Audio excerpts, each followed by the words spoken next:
este video vamos a ver cómo generar números aleatorios en SQL Server.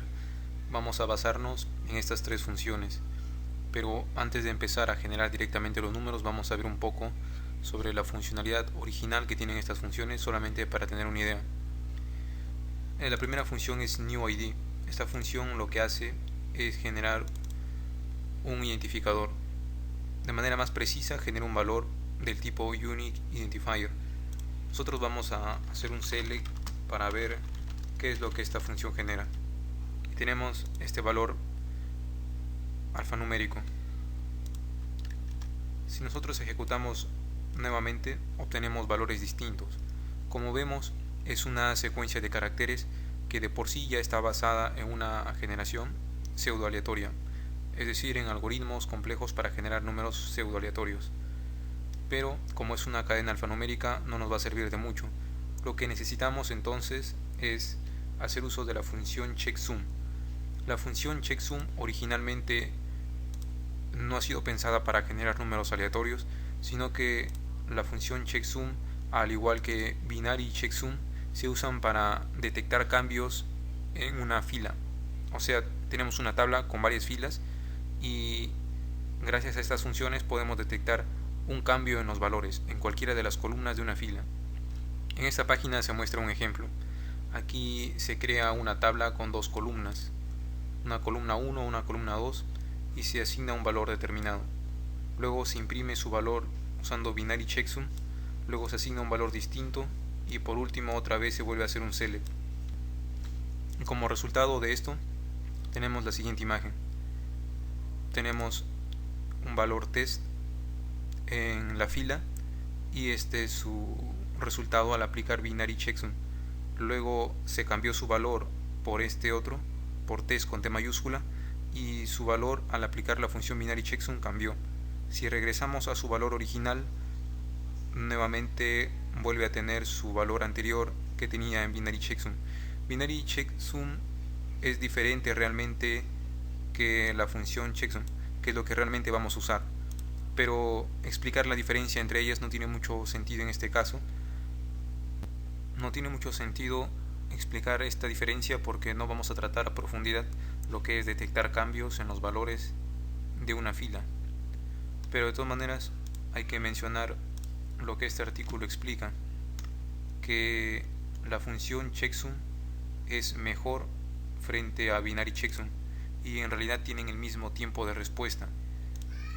Aunque eso no quiere decir que binary checksum sea una función inútil, porque puede resultar útil también para otros escenarios totalmente alejados de lo que vamos a ver, que es la generación de números aleatorios. Pero de todas maneras lo voy a comentar de manera rápida. Aquí este artículo nos dice de que este valor, que es distinto de este otro y que es distinto de este otro, mantienen el mismo valor al evaluar la función binary checksum. Al evaluar este valor con la función binary checksum, mantienen el mismo valor a pesar que estas cadenas son distintas.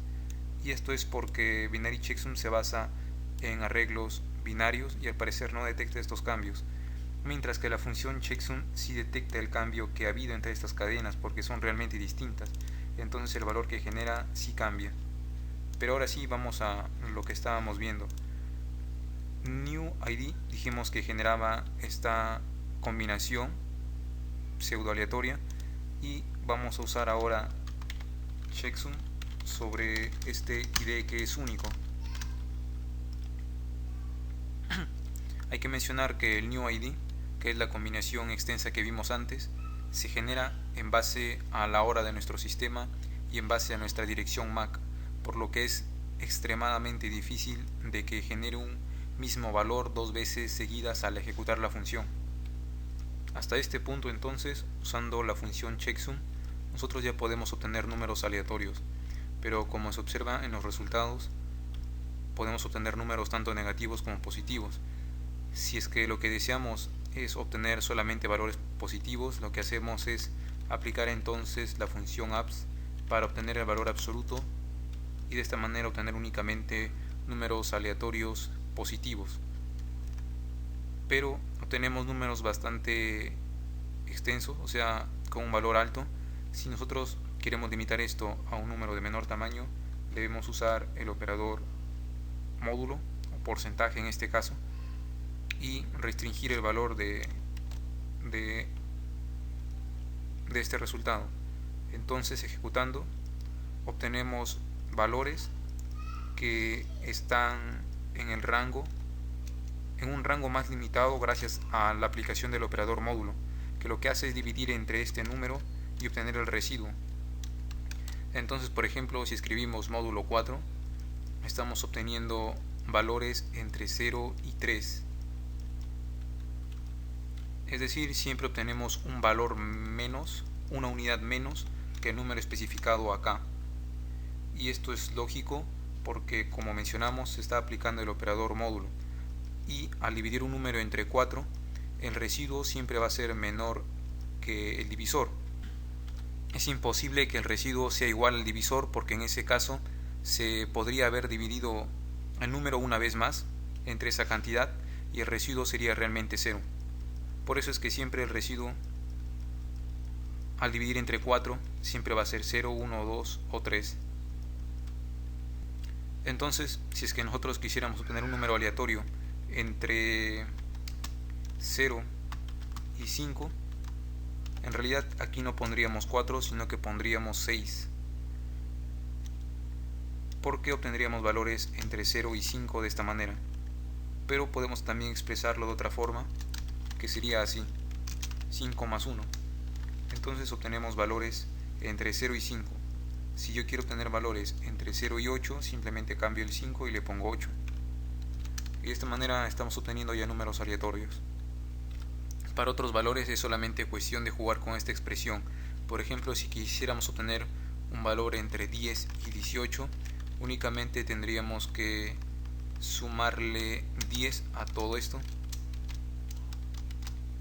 para así obtener realmente los valores que nos interesan. Estamos obteniendo valores entre 10 y 18, incluyendo al 10 e incluyendo al 18, ya que antes obteníamos valores entre 0 y 8, o incluyendo al 0 e incluyendo al 8. Por eso al sumar 10 es lógico que obtengamos lo segundo. Podríamos incluso tener este select dentro de una variable y formar con ello una función, de tal forma que nosotros le pasemos a esta función el mínimo valor y el máximo valor deseado. Pero eso sería como un ejercicio que pueden hacer ustedes para que practiquen. De todas maneras, para tener una mayor idea, esto puede servir como resumen. Muy aparte de esta función checksum, usada conjuntamente con UID, también tenemos una función llamada rand, que podríamos utilizar si se diera el caso. La función rand lo que hace es devolvernos un valor entre 0 y 1, es decir, un decimal, de esta manera. Si queremos obtener un aleatorio entero, lo que más nos podría interesar es esto de aquí, pero hay casos en que la función rand también puede ser útil.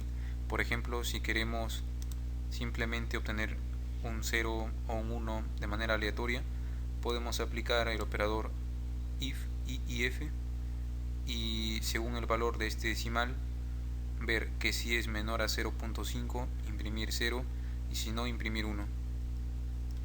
De esta manera. Entonces, ¿para qué he hecho esto de aquí?